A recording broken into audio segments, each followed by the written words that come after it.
Λοιπόν, μία δήλωση από το προπονητή του Κισάβου, 1-1 το μάτι σήμερα. Σήμερα ο αγώνας ήταν ένα ντέρμπι, ένα ντέρμπι εκτός και εκτός των Σαρδανών.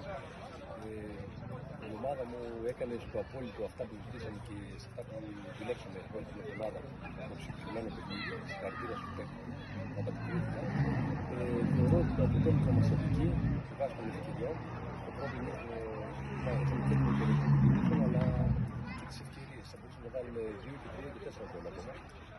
Δεν το καταφέραμε. Ο αντίπαλος είναι λογικό με την έκβαση του αγώνα, όπως πήγαινε, να μας πιέσει από κάποιο σημείο στον αγωνιστικό χώρο, όπως δώσαμε και εμείς χώρο.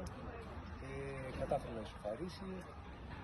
Η αλήθεια είναι ότι μπορώ να πω ότι είναι ευταξισμένο το αποτέλεσμα, καθώς μια ομάδα που λίγη να είναι πάρα πολύ καλή ομάδα του Ηρακλής.